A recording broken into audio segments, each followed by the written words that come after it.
Hello, my beautiful, lovely, and sexy gamers. You know who I'm talking to. I'm talking to you guys. And today we're taking a look at something that has been requested for a while, and that is kind of when to play, when should you pick certain heroes, and what context. Because a lot of you that I talk to a little bit in my Twitch streams, stuff like that, seems to have quite a roster that they can play.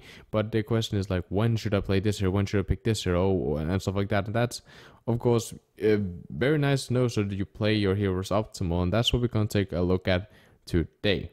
Now, if you like this series, then I would please like some feedback down in the comments, what heroes you would like to see in the future. I suppose so some of you at least want to see Genji, and what heroes you would like to see me do in the future if you like this series, and all that kind of feedback would be nice to drop down in the comments, including I have a new mic setup. I just bought a studio arm for it, so I have a new mic setup.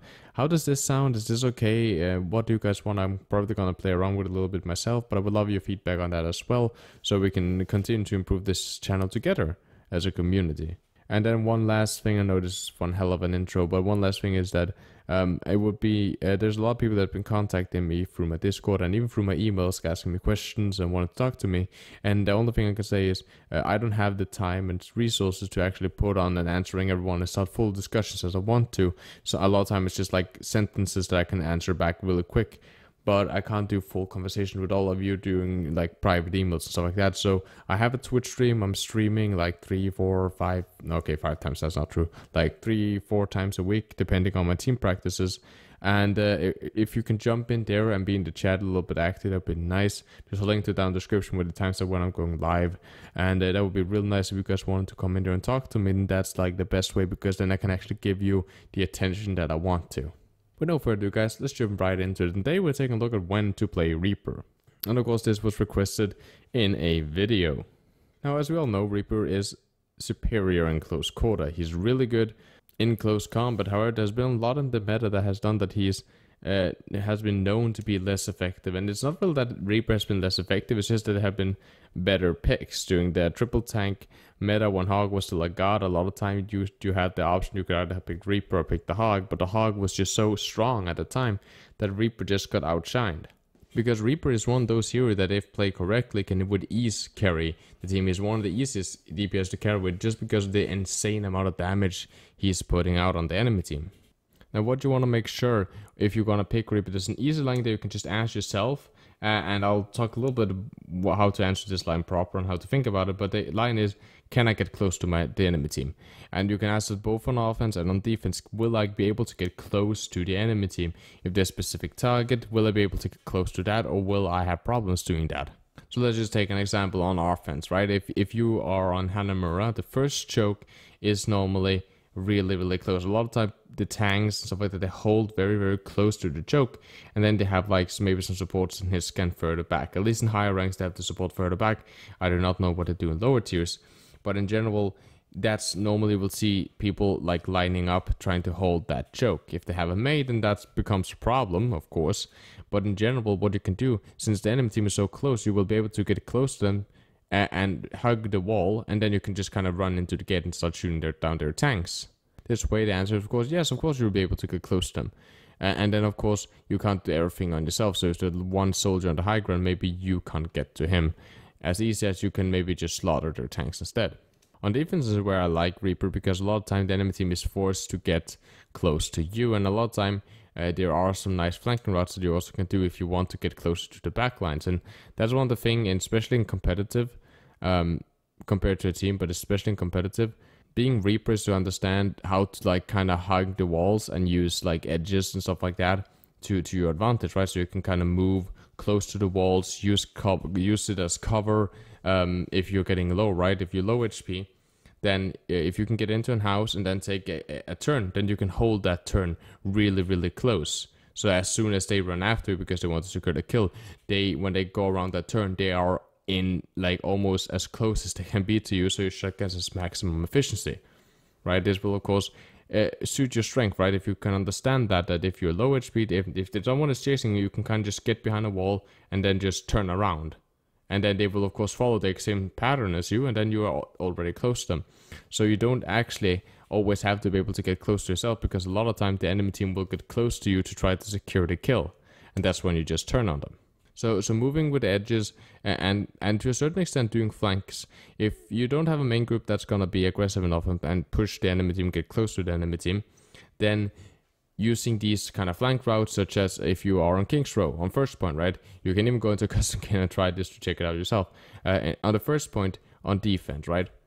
Normally your team will hold around the points.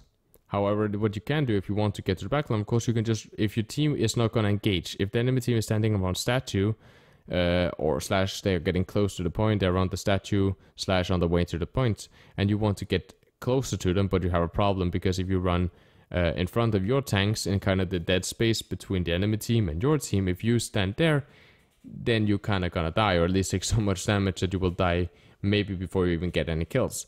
However, what you can try to do then is, of course, go through hotel and get on behind them. And of course, this is when it's very important to hold your waveform. You can either use your waveform to get closer to the enemy, right, giving you those couple of seconds of invulnerability so you can actually close the gap in between you and the enemy. Or you can use it as when you have done your run, you have either dealt a shit ton of damage or got a kill or two, you can get back to your team, or at least give yourself a little bit more survivability to maybe your tanks can throw a Zarya bubble on you, you can get some healing or whatever, so you can survive. And that's very important to micromanage your waveform when you have it. Flanking behind the enemy team without waveform is really risky because a lot of time you're trading yourself for whoever you're killing, and with the new Mercy, that can be a huge problem. If you're doing queuing, then there's a couple of things that would be nice if your friend can play. If you can play Lucio, then you will always have speed boost. In general, if you have a Lucio, a lot of time you're really good to pick Reaper because you can a lot of time close the gaps with amp up. If your friend can play Zarya, that's also really great because he can bubble you a Winston so that you have a main tank so your friend can control the engagement speed. And if your Winston can just leap onto the enemy team, a lot of time that will distract them so much that you are allowed to close the gap and deal this insane amount of damage you can do. You can use 2 shots and then you will kill a guy instant as Reaper. And the same if you have Reinhardt, you can control the engagement speed as Reinhardt. So if you do Q, that's something that's really, really nice.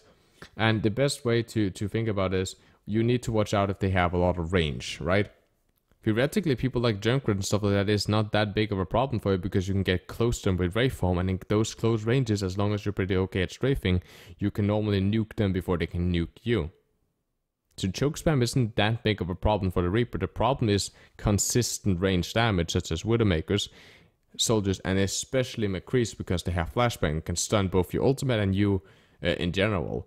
So those are the heroes that you want to watch out for. If they have a lot of those, let's say they run both a soldier and a McCree and a Zenyatta, the Zenyatta will mark you and he also works really great at range, then picking Reaper might not be the best idea. And maps such as, for example, First Point and Barney, if you go on offense, Reaper can be a weird pick because there are 2 high grounds. There's one when you're coming in through kind of main, there's one on the right side and there is one on the left side.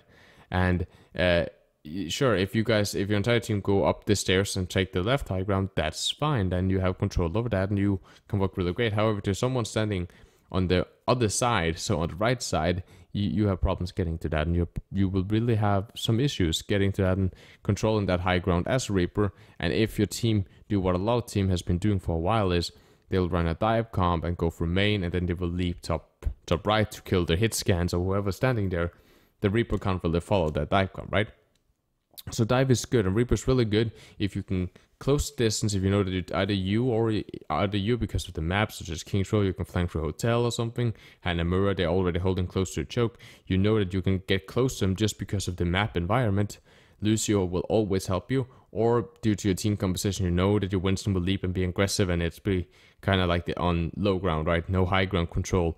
It would be like Winston just leaps in on standard point control, and then you can just follow in after an aggressive Reinhardt, Zarya, whatever. Or in general, just you know that your team can get close to them without them just shredding you guys. That's when Reaper is a dominant pick and can really wreck a lot of people against a lot of tanks. He's good just because of this. He's really good against stuff like triple tank, quad tank. Some team has been running that in the pro scene because of the fact that these tanks normally operate at around the range where Reaper is effective, right? Reinhardt Hammers, Winston, Tesla Cannon, these are the ranges where Reaper himself with his shotguns are really effective, and therefore he doesn't really need to close the distance as much compared to if he's getting put up against a McCree, which can theoretically kite him forever just because of the range difference. I hope you guys enjoyed the video. If you did, press like and dislike. If you didn't, drop down your own opinions on the comments. Everything that I said, my microphone, this video series, what do you want to see in it? What's your opinion? Do you have any tips for any Reaper mains out there, or people that want to pick up Reaper? I'm very sorry for the crappy footage. Due to my hard disk getting wiped, I lost all my footage of me playing Reaper. So this was just something I just like kind of screwed together right now with like playing 2 matches. But I want to thank you guys for the amazing support. As always, guys, my name is Jonal. Stay positive and keep the enemy in your crosshair.